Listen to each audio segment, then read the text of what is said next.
తిరుపతిలో దారుణ ఘటన చోటు చేసుకుంది. భర్త సుఖం కోసం తన స్నేహితులకు గంజాయి అలవాటు చేసి ఆ తర్వాత డబ్బుల కోసం బ్లాక్మెయిల్ చేసింది ఓ భార్య. నగరంలోని ఓ ప్రముఖ యూనివర్సిటీలో బిఎల్ ఫైనల్ ఇయర్ చదువుతున్న ప్రణవ కృష్ణారెడ్డి అనే మహిళ కర్నూలుకు చెందిన తన స్నేహితురాలికి గంజాయి అలవాటు చేసింది.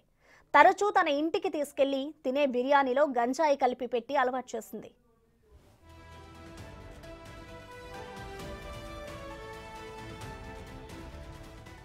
అయితే ఆ యువతి గంజాయి మత్తులో ఉన్నప్పుడు తన భర్త కృష్ణ కిషోర్ అత్యాచారం చేయించి స్వయంగా వీడియోలు తీసింది భార్య ప్రణవ్ కృష్ణారెడ్డి. తర్వాత ఆ వీడియోలు ఫోటోలు యువతి అన్నకు కుటుంబ సభ్యులకు కాబోయే భర్తకు పంపి డబ్బుల కోసం బ్లాక్మెయిల్ చేయడం మొదలుపెట్టారు భార్యాభర్తలు.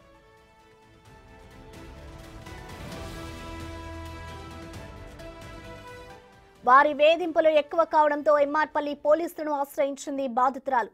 భార్య భర్తలు ఇద్దరు గతంలో కూడా ఓ యువతిని మోసం చేసి 5 లక్షలు కాజేసినట్లు సమాచారం. బాధితురాలి ఫిర్యాదు మేరకు భార్య భర్తలను అరెస్ట్ చేసి రిమాండ్కు తరలించారు ఎంఆర్పల్లి పోలీసులు.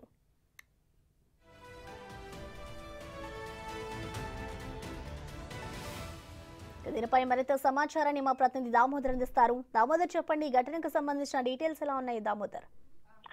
ప్రసన్న తిరుపతిలోని ప్రముఖ యూనివర్సిటీలో బిఎల్ చదువుతున్న ప్రణవి కృష్ణారెడ్డి అనే అమ్మాయి తన స్నేహితురాలకు మత్తు ఏదైతే గంజాయి మత్తు అలవాటు చేసి ఆ తర్వాత ఆ అమ్మాయి మత్తులో ఉన్న సందర్భంలో తన భర్త చేత అత్యాచారం చేయించి ఆ వీడియోలు ఫోటోలు తీయించి తర్వాత వాటిని వాళ్ళ తల్లిదండ్రులకు చూపించి ఈ బ్లాక్ మెయిల్ చేసి వారితో డబ్బులు తీసుకోవడం అలవాటుగా చేస్తుంది. ఈ విధంగా ముగ్గురు అమ్మాయిలను చేసింది. చివరి అమ్మాయి ఈ అమ్మాయి ఒత్తిడి తట్టుకోలేక డబ్బుల కోసం బెదిరింపులు తట్టుకోలేక ఆమె ఎంఆర్పల్లి పోలీసులకు ఫిర్యాదు చేయడంతో పోలీసులు ఈ కేసును ఇన్వెస్టిగేట్ చేసి ఏదైతే ప్రణవి కృష్ణారెడ్డి దగ్గర ఉన్న ఫోటోస్ వీడియోస్ అన్ని స్వాధీనం చేసుకున్నారు. వీటితో పాటు ఆ అమ్మాయి మీద పోర్న్ యాక్ట్ తో పాటు మరో 2 కేసులు నమోదు చేసి అమ్మాయినే ఆమె భర్త కృష్ణ కిషోర్ రెడ్డిని అదుపులోకి తీసుకుని రిమాండ్ కి తరలించారు. మొత్తం మీద ఈ ఘటన సభ్య సమాజం తలదించుకునే విధంగా ఉంది.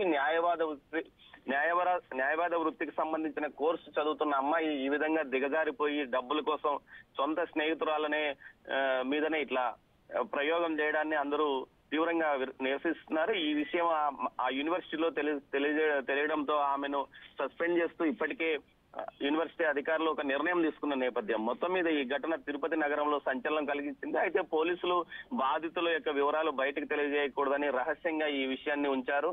మొత్తం మీద ఈ ఘటనకు సంబంధించి మరింతగా విచారణ జరుగుతుంది. ఈ ముగ్గురే బాధితులు ఉన్నారా, మరికొంతమంది బాధితులు ఉన్నారా అన్న విషయం మీద ప్రత్యేకంగా పోలీసులు ఒక బృందాన్ని కూడా ఏర్పాటు చేసిన పరిస్థితి కనిపిస్తుంది ప్రసన్న. దీంతో పాటు తిరుపతి నగరంలో పెద్ద ఎత్తున గంజాయి అమ్మకాలు ఏ విధంగా కొనసాగుతున్నాయో ఈ ఘటన మనకు సాక్ష్యాధారంగా నిలుస్తుంది ప్రసన్న.